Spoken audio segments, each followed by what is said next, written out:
Welcome back to the Explore Inspired show. It's episode 2. We've got episodes. We're a real show. I am blown away by the response from everybody after we posted the first episode there. It like I said in that episode, it took a lot for me to find that courage eventually to just hit record and get in front and start this and after putting it out, I mean, I realized there was really no reason to be nervous, and I was feeling flooded with confidence about doing this. Hey, I'm not afraid anymore. I said I'm not afraid anymore. And then I started thinking about episode 2, and it all came back. I don't know how many of these it's gonna take to get like just super comfortable with getting here and sharing a message. But I think that's part of the fun of the process, is pushing yourself into doing something that is uncomfortable, but that you know other people will benefit from. And that's the whole point of this. I mean, yeah, it's great that I can get up here and talk and share a story, but the whole purpose is that I can provide more value to you and share lessons through my experiences, and hopefully you learn something and you can take action on it to positively impact your own life. So let's get right into it. Episode 2, today's topic is about embracing and accepting the unknown, preparing for the unexpected, and getting comfortable with the uncomfortable. Now, why are we so afraid of what we don't know? I guess it's natural, it's human nature. We're literally evolutionarily designed, if that's a word, we're designed to be creatures of comfort, to resist out of means of survival what we don't know, to stay away from the scary stuff. And scary stuff might be what's new, what's different, what is cold, what is hard or challenging. All of that we're naturally inclined to be afraid of. So it's totally okay to not feel comfortable doing something that scares you. But the trick is finding, I like this, get ready for some alliteration, finding focus in the face of fear and failure. Because that's what's on the other side of being scared, right? It's like we're all afraid that we're gonna fail, or that somebody's not gonna like us, or somebody is gonna leave a bad comment, or like thankfully no one has left any bad reviews on the Explore Inspired Show episode 1 so far, but I have had quite a few people leave pretty nasty things on some of my videos on YouTube in the past. We'll do an episode on that later about when to dismiss criticism, but that really is like what's on the other side of being afraid is that fear of failure or criticism. But really it is about gaining the confidence, and I'm going to talk about a story of how kind of I have learned to become comfortable with the uncomfortable and prepare for the unexpected, and that's rooted in an adventure in Iceland. And then after that, we'll kind of go through a couple steps that you can take that are easy steps just to start practicing building your own confidence and getting to the place where you're ready for the unknown and can hit record or dive head first or do whatever you got to do to follow through on the passion project or the work or whatever it is that is that you're afraid to commit to. I moved around a ton as a kid, and so I got pretty comfortable just going into a new school in the middle of the school year and inserting myself into new friend groups and trying new activities and just basically being in new places. And I think that was very foundational in me learning to just be okay with whatever came next and just kind of rolling with the flow. But if that wasn't the story of your life, that's totally okay. You're still able to channel that and learn that now. Okay, let's talk about Iceland. A couple years back, I was running a retreat series through Explore Inspired. It was invite only. You had to apply, and I was just kind of trying to curate this like small, tight-knit community of badass adventurers, and so I had picked a couple guys to bring up to Iceland, and I had never been. That was like the whole purpose. I wanted to curate these like microcosm experiences of what I went through with Between the Peaks for other people. So the goal was go to Iceland for a week, have no plan, hit the road, have an adventure. The morning that we land in Iceland, I get off the plane and I go to the rental car place, and they're telling me that like one of the worst storms in literally the last like 15 or 20 or 30 years is about to hit the island. There is apparently a massive storm rolling in. I don't know exactly when it's gonna hit and how bad it's really gonna be. Yeah, that could hinder our plans. We'll see. No matter what, it's gonna be an epic trip. I can't wait to pick up Mike and Jared and get this going and figure out our game plan for the day. In my mind, I'm thinking, all right, I just got to get them quick. Let's get the hell out of Reykjavik and drive south along the coast there and just see what happens. Like try and get as far as we can until the storm hits, and then like bunker down for the night. And so I picked them up. Hopefully, we don't have to come back later. We'll see. We drive out of the city after getting some gear, getting gas, getting food, and we're driving now. We're about 45 minutes probably outside of the main stretch of Reykjavik, and the storm is really getting strong, and so basically the snow is coming in super hard, maybe 30-40 mile an hour winds right off the tundra, and it's covering the road, and we've gotten so far past there's no more street lights. So it's just the headlights. It's December, and so there's only like 4 hours of sunlight, and so the sun it's very dim. It's really faint on the horizon, but enough to like basically give that really low light. You can't tell the difference between the road and the ice and snow and the field next to it, and it was just getting way too bad. The winds were whipping. The visibility was going down. So we went a little further than we probably should have because we were just a little adventure thirsty and overzealous. The storm got way worse than we expected. It was a whiteout, so we decided to turn around. And when we turned around, we got stuck. We got stuck good. And this happened within the first few hours of being in Iceland, the first few hours of picking up these guys, and this is what they signed up for the week. But you know what? It couldn't have been more perfect to set the pace for what would happen on that adventure. And so we spent the next 45 minutes. I grabbed my ice axe out of the car, and all of us were just taking turns kind of like trying to dig snow out and dig the car out, and ended up a utility vehicle, like a rescue vehicle, was coming by anyway because it was that bad of a storm, and they saw us and they were able to tow us out. We got some help.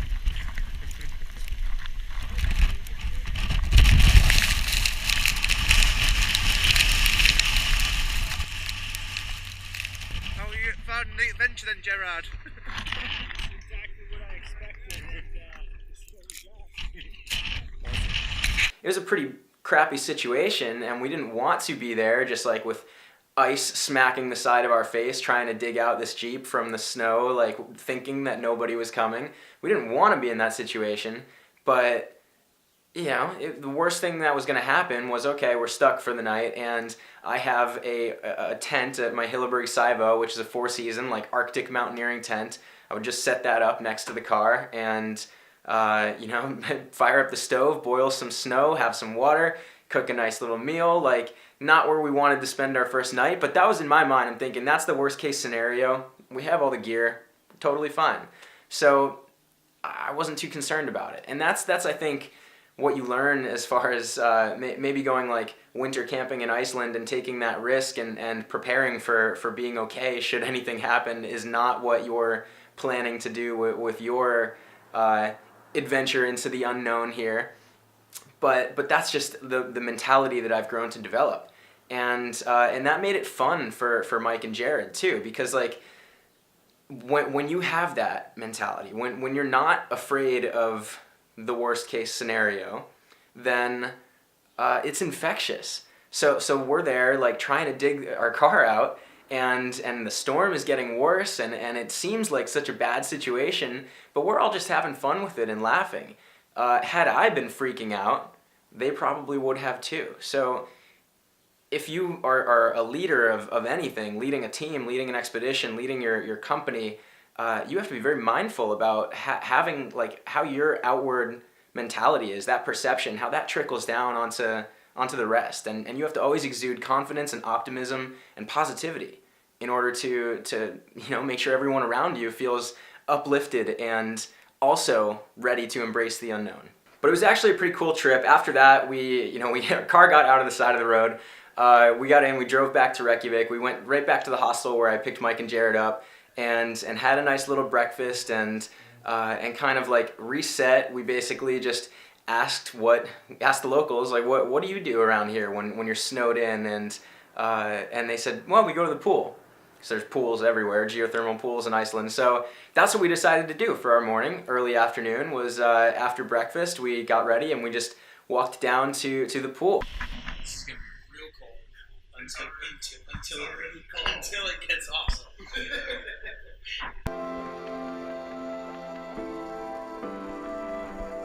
And after that, we went back to the hostel and I started looking up, snow reports, road reports, and okay, if we can't drive south, if the storm is hammering the south coast, where do we go? What's next? And just kind of found, okay, it looks like we can probably get up to the peninsula about 4 hours north of here, and maybe see Kyrkjafell, which is a really famous mountain. I don't know if you've seen it. Probably, if you watch Game of Thrones, you've definitely seen it. We were going north of the wall. As we're driving north out of Reykjavik, the tire light comes on and says like, okay, low pressure.